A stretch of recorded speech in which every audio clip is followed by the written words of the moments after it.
Baik, Shalom, selamat pagi Bapak Ibu yang kekasih dalam Tuhan Yesus Kristus. Kita jumpa lagi dalam Devotion from Home di weekend ini bersama dengan saya Pastor JC Karawan. Nah, di dalam weekend kali ini saya ingin share dan memberi judul adalah hidup yang berbuah. Saudara, hidup yang berbuah. Dan mari kita lihat Alkitab kita. Mari kita buka Alkitab kita bersama-sama di kitab Yohanes. Kitab Yohanes. Yohanes 15 ayat 1 sampai dengan 5 saya ingin bacakan, saudara, Bapak Ibu, dikatakan seperti ini. Akulah pokok anggur yang benar dan Bapakulah pengusahanya.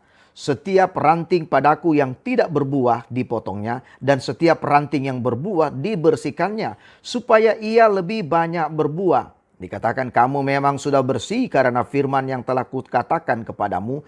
Tinggallah di dalam aku dan aku di dalam kamu. Sama seperti ranting tidak dapat berbuah dari dirinya sendiri kalau ia tidak tinggal pada pokok anggur. Demikian juga kamu tidak berbuah jikalau kamu tidak tinggal di dalam aku, kata Tuhan Yesus, saudara. Dan ayat 5 berkata, akulah pokok anggur, dikatakan akulah pokok anggur dan kamulah ranting-rantingnya. Barang siapa tinggal di dalam aku dan aku di dalam dia, ia berbuah banyak. Sebab di luar aku kamu tidak dapat berbuat apa-apa. Sebab di luar Yesus kita tidak dapat berbuat apa-apa. Nah, saudara, kalau saudara mendengar daripada judul mengenai hidup yang berbuah ini dengan kata pokok anggur. Saudara-saudara mungkin ingat lagu sekolah minggu. Yesus pokok dan kitalah caranya, tinggallah di dalam dia. Dan dikatakan selanjutnya, pastilah kau akan berbuah. Amin. Baik, nah ini begitu populer, tapi sometimes kita susah untuk menghidupi ini, saudara. Karena kita anggap ini biasa. Tapi inilah yang dituntut, inilah yang dimau oleh Tuhan Yesus. Kehidupan kita sebagai tanda daripada seorang murid itu sendiri. Tuhan mau kita hidup berbuah di dalam dia. Nah, saudara, mengacu kepada ayat ini, kepada mengenai kalau Yesus berbicara dalam perumpamaan mengenai pokok anggur atau kebun anggur, bagi orang Yahudi, bagi orang Israel pada waktu itu, ini bukanlah satu hal yang baru. Perumpamaan ini ada diberikan kepada mereka, mereka langsung nangkap, mereka langsung mengerti apa arti perumpamaan itu. Sebab pada zaman itu, saudara, Yesus mengajar banyak hal beracu daripada kitab Taurat ataupun kitab para nabi. Dan bangsa Israel tahu persis, mereka mengerti persis kalau berbicara mengenai kebun anggur. Sebab ini adalah peristiwa pada zaman nenek moyang mereka. Di mana Nabi Yesaya bernubuat dalam satu nyanyian nubuatan yang akhirnya merujuk sebenarnya kepada bangsa ini. Ya, bangsa ini akan seperti apa? Sebentar kita belajar. Dan ini bercerita sebenarnya mengenai Mesias itu sendiri. Sekarang sang Mesias itu sudah menjadi manusia. Namanya Yesus, Allah Immanuel itu sendiri. Dan kita sedang berada di minggu-minggu Advent saat ini, saudara. Hari penantian dikatakan kelahiran Tuhan Yesus. Nah, kalau saudara melihat di sini sangat menarik sekali. Ya, kalau saudara lihat di Yesaya 5. Yesaya 5 dikatakan Yesaya 5 ayat yang pertama, saudara. Kalau saudara lihat Yesaya 5 ayat yang pertama, ya, Yesaya 5 ayat yang pertama dikatakan seperti ini. Nyanyian mengenai apa? Kebun anggur itu sendiri. Ya, coba kita lihat, saudara, ya. Yesaya 5. Baik. Nyanyian tentang kebun anggur dikatakan, aku hendak menyanyikan nyanyian tentang kekasihku. Nyanyian kekasihku tentang kebun anggurnya. Ya, kekasihku itu mempunyai kebun anggur di lereng bukit yang subur. Ia mencangkulnya dan membuang batu-batunya dan menanaminya dengan pokok anggur pilihan. Ia mendirikan sebuah menara jaga di tengah-tengahnya dan menggali lubang tempat memeras anggur. Lalu dinantinya supaya kebun itu menghasilkan buah anggur yang baik. Tetapi yang dihasilkan ialah buah anggur yang asam, saudara. Ayat 3. Maka sekarang hai penduduk Yerusalem, dikatakan, dan orang Yehuda, adililah antara aku dan kebun anggurku itu. Apatah lagi yang harus kuperbuat untuk kebun anggurku itu?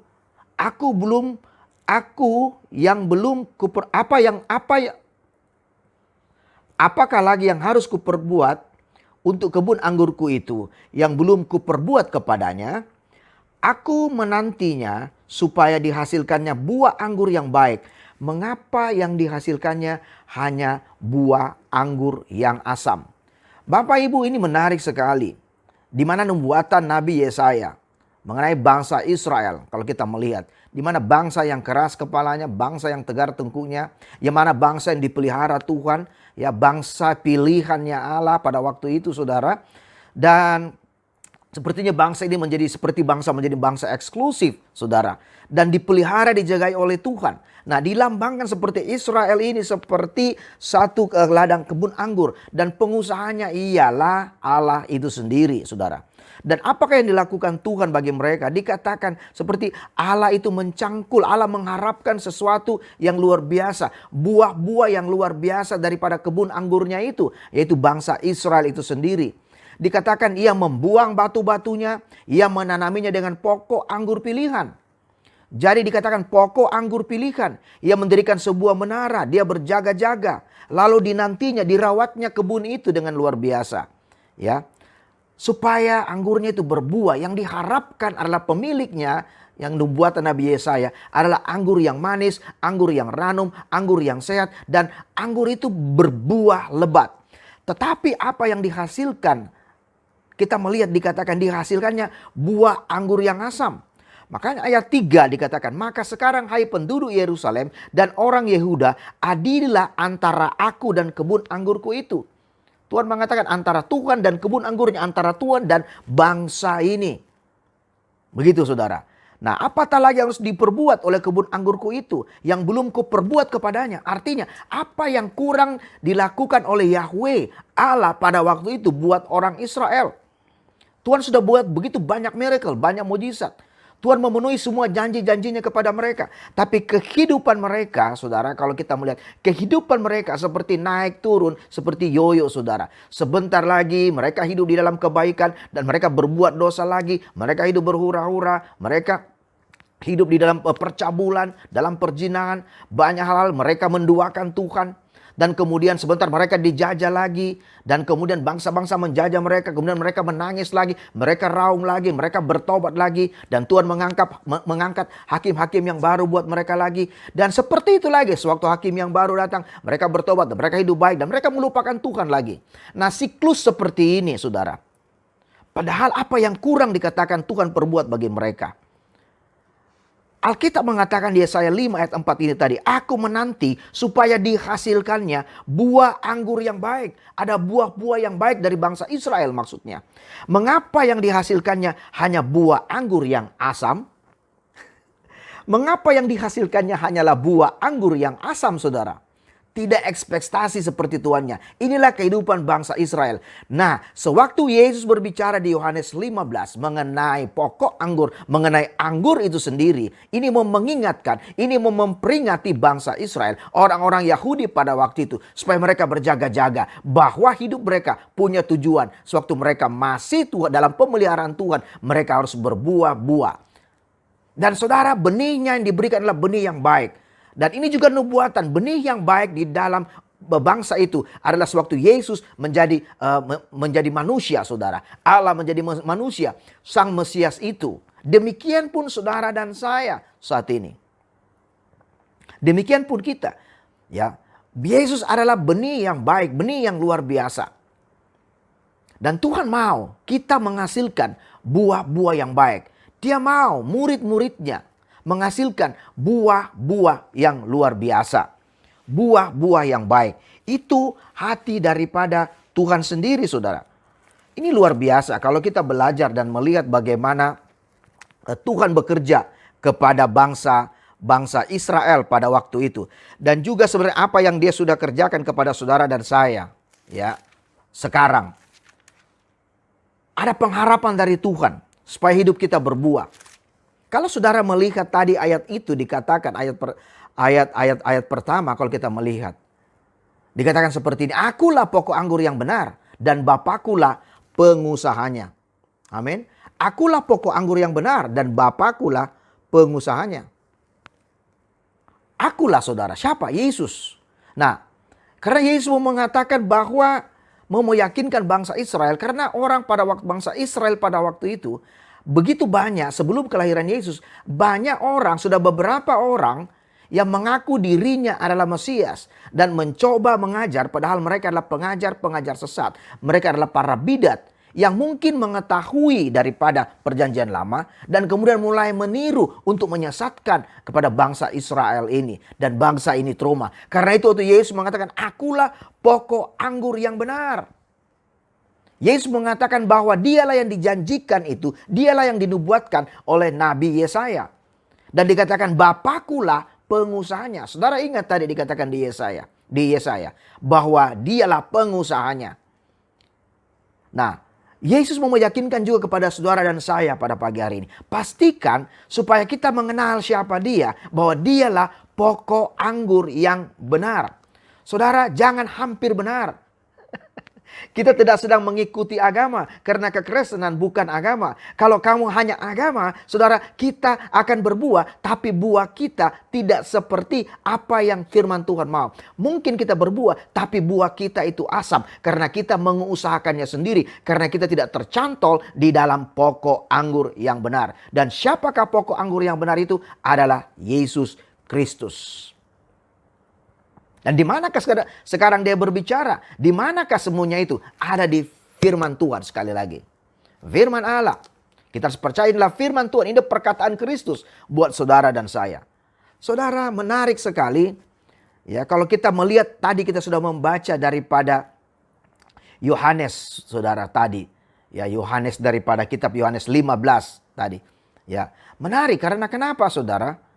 Karena dia mau supaya kita makin berbuah dan makin berbuah lebat dan buahnya itu manis. Jadi bagaimana caranya? Orang yang merawat kebun anggur, mereka tahu persis bagaimana merawat kebun anggur itu sendiri. Ya, ada usaha, ada effort. Ya, mereka bayar harganya, mereka rajin membersihkannya. Ada yang dipangkas, ada yang dibersihkan supaya makin lebat berbuah. Karena satu ekspektasi akan menghasilkan anggur yang manis. Saudara, dalam kehidupan saya juga, saudara, saya suka anggur. Tapi bayangkan kalau kita mengecap satu anggur yang asam. Kelihatannya ranum, kelihatannya baik. Tetapi kemudian anggurnya itu asam. Kita tidak ambil yang kedua. Amin. Dan itu mengecewakan kita. Apalagi kalau kita membelinya cukup mahal. Demikian pun pengusaha anggur itu. Karena itu dikatakan, Alkitab mengatakan ayat 2 di Yohanes 15 tadi. Setiap ranting padaku yang tidak berbuah, dipotongnya. Dan setiap ranting yang berbuah, dikatakan dibersihkannya, supaya ia lebih banyak berbuah. Amin. Dibersihkan supaya lebih banyak berbuah. Kalau nggak berbuah, rantingnya untuk apa? Harus dipotong, saudara. Ya, artinya dalam kehidupan kekristenan kita juga seperti ini. Hidup kita harus berbuah. Ya, kita dibersihkan oleh Tuhan dari hari ke hari. Amin. Walaupun kita sudah berbuah, Tuhan mau kita lebih lebat berbuah. Dan dia mau membersihkan. Supaya apa, saudara? Kita menghasilkan buah-buah yang lebat. Dan buah-buah kita itu adalah manis. Kalau nggak berbuah, kita mengatakan dipotong, saudara. Ya, karena itu seperti benalu. Saudara tahu benalu, kalau ada satu benalu di satu pohon. Kalau benalu itu dicabut, pohon itu akan keluar getahnya. Dan seandainya pohon itu bisa berteriak sakit, berteriak wow sakit. Maka pohon itu akan berteriak dengan kesakitan. Tetapi pemilik ini tahu persis mengapa dia mencabut benalu itu. Mengapa dia membersihkan ranting-ranting yang tidak ada gunanya itu. Supaya pohon itu lebih lebat berbuah. Dan tidak ada benalu di sana yang akan menghisap, yang akan mengambil makanannya. Dan tidak produktif jadinya, saudara. Demikian pun kehidupan kita. Suatu kita hidup bersama-sama dengan Tuhan menjadi murid-murid Yesus, saudara. Hal-hal yang tidak baik dalam kita akan dibersihkan oleh Tuhan. Dan itu tidak nyaman. Itu sama sekali tidak enak. Amin. Bahkan even kita sudah berbuah, Alkitab juga mengatakan kita dibersihkan. Supaya kita lebih lebat lagi. Karena tujuan Tuhan mau kita ini bukan hanya berbuah biasa. Tapi berbuah lebat dan memberikan berkat buat orang lain. Saudara, Ibrani 12 ayat 11 mengatakan, memang tiap-tiap ganjaran pada waktu ia diberikan tidak mendatangkan sukacita. Itu maksudnya. Ya. Tetapi duka cita. Tetapi kemudian dia menghasilkan buah kebenaran yang memberikan damai kepada mereka yang dilatih olehnya. Saudara, kehidupan saudara dan saya seperti penulis Ibrani mengatakan. Ya, kita diberi ganjaran. Dan tidak ada ganjaran yang mendatangkan sukacita, tapi duka cita. Kenapa saudara? Karena Tuhan mengasihi kita. Ya, kalau saudara mempunyai anak, saudara dididik oleh ayah saudara, oleh orang tua saudara, itu tidak enak, nggak nyaman. Tapi orang tua tujuannya untuk membersihkan kita, kelakuan kita, supaya kita berbuah yang baik dalam karakter kita, juga dalam hal kerohanian kita. Demikian pun kata Alkitab, penulis Ibrani mengatakan, pada hasilnya akan memberikan damai sejahtera dan sukacita bagi orang yang dilatih olehnya. Mungkin saudara sedang pergumulan saat ini dan berkata, oh Tuhan, kenapa seperti ini? Aku udah rajin gereja, oh aku buat seperti ini Tuhan, hal-hal yang baik. Tetapi kenapa Tuhan masih ada masalah yang datang? Dengar baik-baik. Tuhan mau berperkara kepada saudara. Karena masih banyak hal yang saudara tidak lihat. Dan Tuhan mau melihat ke depan bahwa engkau berbuah-buah dan menjadi berkat. Dan dia mau mengangkat setiap benalu itu. Dia memotong bagian-bagian yang tidak produktif dalam hidup kita. Dan itu tidak enak, itu sakit. Ini bukannya lagi masalah saudara berdosa atau tidak berdosa. Ketika kita sudah menjadi murid Yesus, kita terus akan dibersihkan oleh Tuhan. Dan itu nggak nyaman. Artinya hidup ini adalah proses-proses dimurnikan terus seperti emas. Makin dibakar, makin panas, makin keluar zat-zat yang tidak penting. Dan kemurniannya adalah emas yang murni. Demikian pun harapan daripada Tuhan Yesus buat kehidupan saudara dan saya sebagai murid-murid Kristus yang berbuah dan bisa memberkati kehidupan orang lain. Dengan kata lain, anggur kita bukanlah anggur yang asam, tapi anggur yang manis, saudara. Mengalami keberbuahan, luar biasa. Ayat 5 mengatakan, akulah pokok anggur dan kamulah ranting-rantingnya. Barang siapa tinggal di dalam aku dan aku di dalam dia, ia berbuah banyak. Sebab di luar aku kamu tidak dapat berbuat apa-apa. Tidak bisa, saudara. Saudara, kalau kita hanya agama, kita tidak menjadikan Yesus Kristus menjadi Tuhan dan Juru Selamat kita. Hanya menjadi seorang penganut agama Kristen. Saudara sedang tidak tinggal di dalam pokok anggur itu. Hasilnya saudara yang saya bilang tadi, ada buah mungkin, tapi buahnya adalah buah yang diusahakan oleh manusia. Buah diusahakan sendiri saudara, itu tidak kekal. Dan itu sifatnya sementara dan pasti buahnya asam dan tidak memberkati orang lain. Saudara, ayat 8, kita lihat di ayat 8 dikatakan, dalam hal inilah kalau engkau berbuah banyak, Bapakku dipermuliakan. Yaitu jika kamu berbuah banyak dan dengan demikian kamu adalah murid-muridku. Luar biasa. Amin. Luar biasa saudara. Kalau saudara bisa melihat ya buah seperti apa yang Tuhan mau saudara. Nah saudara bisa buka Alkitab saudara di Galatia 5. Galatia 5 saya ingin bacakan, dikatakan ayatnya 22. Dikatakan seperti ini. Tetapi buah roh ialah apa dikatakan? Kasih, sukacita, damai sejahtera, kesabaran, kemurahan, kebaikan, kesetiaan. Itu buah roh saudara. Ya, kelemah lembutan, penguasaan diri, tidak ada hukum yang menentang hal itu. Itu buah roh saudara dalam diri kita. Barang siapa menjadi milik Kristus Yesus, ia telah menyalibkan daging dengan segala hawa nafsu dan keinginannya. Dunia mau seperti ini. Tapi kalau engkau menjadi murid Kristus, engkau harus menyalipkan segala namanya keinginan daging, hawa nafsu yang berjuang di dalam dirimu. Yang berusaha untuk menarik engkau untuk jauh dari Tuhan, mengenakan dagingmu dan mematikan buah-buah rohanimu, saudara. Dan kita menghasilkan anggur-anggur yang imitasi, buah-buah yang imitasi. Yang sebenarnya bukan itu yang diinginkan oleh Tuhan. Perbuatan baik humanisme, perbuatan baik manusia. Dan sampai kapan kita berbuat baik? Kau saudara akan capek berbuat baik kalau itu tidak lahir dari roh Allah itu sendiri. Saudara akan capek menyembah Tuhan. Saudara akan capek ke gereja. Saudara akan bosan ke gereja. Saudara akan capek melayani suami saudara. Saudara akan capek mengasihi istri saudara. Kalau itu bukan roh yang memberikan kekuatan kepada saudara. Amin saudara. Saudara akan melihat kekurangan suamimu. Saudara akan melihat kekurangan istrimu. Dan akhirnya kenapa yang terjadi? Banyak rumah tangga itu hancur. Kenapa? Berusaha untuk menampilkan buah-buah yang sifatnya temporali. Yang dihasilkan oleh daging itu sendiri. Dan keinginannya itu akan mati saudara. Saudara, dan janganlah kita gila hormat dikatakan. Janganlah kita saling menantang. Dan saling mendengki. Menghasilkan apa? Ujung-ujungnya adalah daging. Kita nggak bisa paksa. dengan bagaimana kita menjadi orang Kristen yang kelihatannya manis, kelihatannya baik dengan cara-cara kita sendiri. Itu akan bertumbuh alamiah dalam diri saudara ketika saudara tinggal dalam pokok anggur itu. Pokok anggur itu. Siapa itu? Yesus. Siapa itu? Firman. Amin. Kita sekarang mendengar perkataan-perkataan Kristus. Roh Kudus akan mengilhami saudara, akan berbicara kepada saudara untuk mengerti apa yang dikatakan oleh kitab suci. Supaya saudara berbuah di dalam Tuhan. Menarik sekali, saudara. Dan Alkitab bahasa Inggris dikatakan bukan mengenai buah-buah, hanya satu buah. Fruit dikatakan. What is the fruit? Love. Kasih Tuhan itu sendiri. Ya, dikatakan gini, but the fruit of the Spirit is love, joy, peace, long-suffering, kindness, goodness, faithfulness, gentleness, self-control. Against such there is no law. Tidak ada hukum yang menentang hal itu. Saudara, ini luar biasa. Mari Bapak Ibu Saudara sekalian, kita berbuah. Saya mau mengatakan seperti kita sedang mempersiapkan saudara minggu-minggu Advent ini, ya, hari penantian, hari kelahiran Tuhan kita Yesus Kristus. Ini peringatan buat kita. Dan mari di bulan Desember ini, di akhir tahun ini, kita preparing diri kita untuk masuk tahun 2021. Saudara, mari kita mulai melihat apakah kita tinggal dalam pokok anggur. Apakah kita tinggal dalam kebenaran-kebenaran firman Tuhan.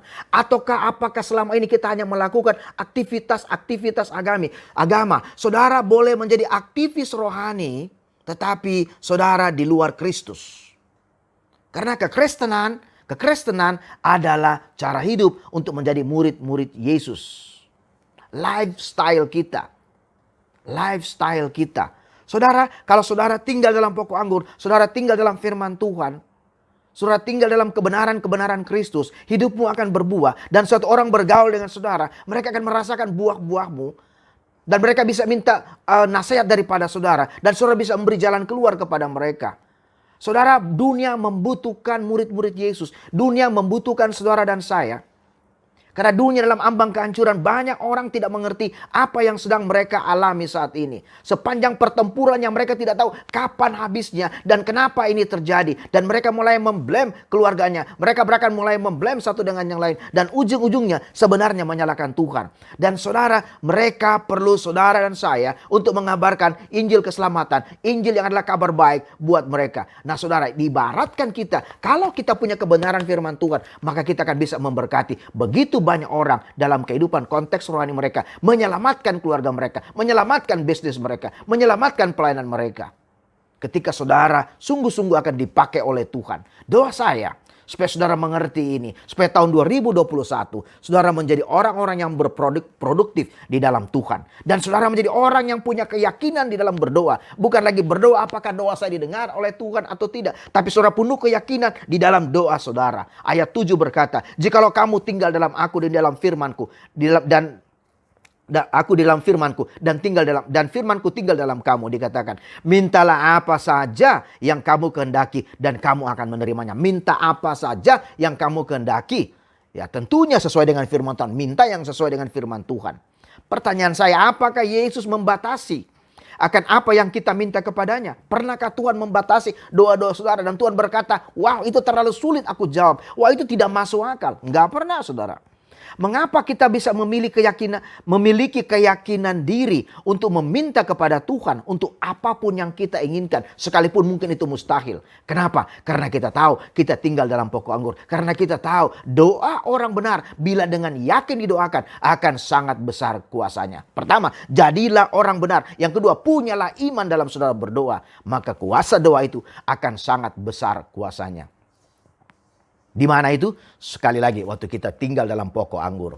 Di dalam Kristus. Dan kalau saudara hidup dalam pokok anggur, hidupmu menjadi orang hidup anak-anak Tuhan yang taat. Sehingga kita bisa hidup di dalam ketaatan. Ayat 10 Yohanes 15 berkata, jikalau kamu menuruti perintahku dan kamu tinggal di dalam kasihku, sama seperti aku menuruti perintah Bapakku dan tinggal di dalam kasihnya. Kita menuruti, kita menjadi taat. Saudara, bukan ketaatan karena terpaksa. Tapi ketaatan karena kita mengasihi, karena kita mencintai Tuhan, karena kita mencintai firman-Nya. Dan ini akan kita ekspresikan. Suatu kita taat, kita akan mengasihi orang lain, kita akan mengasihi suami kita, istri kita, anak-anak kita, bahkan musuh-musuh kita. Kita nggak paksa untuk lakukan itu. Karena roh dalam diri kita, spirit dalam diri kita ini, yang adalah kasih itu sendiri, ingin selalu mengekspresikan kasihnya kepada setiap orang. Dan melalui hidup saudara dan saya yang dipakai sebagai alat saluran berkat untuk menyatakan kasih Tuhan bagi dunia yang sedang terhilang, bagi dunia yang sedang tersesat, bagi dunia yang sedang terlelap saat ini. Saudara, jika kita tetap dalam Kristus dan di dalam kasih-Nya, maka kita akan menjadi orang-orang yang menaatinya. Ketaatan bukanlah ketaatan jika ditunda dan hanya melakukan sebagian saja. Jangan tunda. Kalau Tuhan berkata kepada saudara, bahkan hari ini engkau mendengar suaranya, ayo lakukan. Kalau Tuhan suruh saudara untuk bertobat, ya bertobat. Kalau Tuhan saudara suruh mengampuni saudara saat ini, untuk mengampuni, ya mengampuni. Meninggalkan dosa, ya tinggalkan dosa. Dan mulai hidup taat, jangan ditunda. Karena ketaatan yang tertunda bukanlah ketaatan. Dan ketaatan yang setengah-setengah juga melakukan firman, apalagi setengah hati, bukanlah juga disebut ketaatan. Menarik sekali, almarhum Billy Graham, sang penginjil dunia ini pernah berkata, sarana pertama yang diberikan oleh Allah kepada kita untuk memperkuat iman kita adalah Alkitab. Jika iman kita tidak berakar di dalam Alkitab, dikatakan iman itu akan menjadi layu seperti tanaman yang dicabut dari tanah. Jadi apa yang paling penting saudara? Bagaimana iman saudara? Janganlah imanmu menjadi layu seperti tanaman yang dicabut dari tanah. Mari kita berpegang teguh kepada kebenaran firman Tuhan ini. Amin Bapak Ibu. Saya percaya hari ini Tuhan berbicara kepada saudara. Dan saya ingin saudara buka hatimu. Saya ingin berdoa buat saudara pagi hari ini. Bapa, di dalam nama Yesus Tuhan, kami rindu Tuhan untuk berbuah-buah dalam Engkau. Kami rindu bahkan di penghujung tahun ini Tuhan, 2020 di bulan Desember ini Tuhan. Kami mau berubah Tuhan. Kami sungguh mau berjanji tinggal dalam pokok anggur-Mu. Kami mau hidup kami berbuah dan buahnya itu manis Tuhan. Dan dapat memberkati begitu banyak orang. Dapat memberkati keluarga kami, suami, istri, dalam pekerjaan kami, dalam dunia bisnis kami. Tuhan, aku berdoa dalam anggota masyarakat. Tuhan, buah-buah kami akan dilihat bahwa Kristus Yesus hidup dalam diri kami Tuhan. Bukan kami paksakan, bukan karena agama, tapi karena kami mengasihi Engkau dan kami tinggal di dalam kebenaran-kebenaran firman-Mu. Terima kasih Tuhan Yesus. Kami berdoa, aku berdoa saat ini di dalam nama Tuhan Yesus, supaya kami berbuah dan biarlah buah kami itu lebat, bukan buah anggur yang asam. Seperti apa yang dikatakan oleh Nabi Yesaya yang diharapkan untuk bangsa Israel. Tapi biarlah kami menjadi manusia yang baru dalam Kristus dan menghasilkan buah-buah yang manis sebagai murid-murid Kristus. Terima kasih Bapa, terima kasih Tuhan Yesus, dan Roh Kudus Kau bekerja saat ini. Aku berdoa Kau mendatangkan sukacita, damai sejahtera, dan buah-buah roh itu timbul dalam diri kami karena kami mengasihi Tuhan. Di dalam nama Tuhan Yesus, aku melepaskan berkat Tuhan ini. Haleluya, haleluya. Amin. God bless you.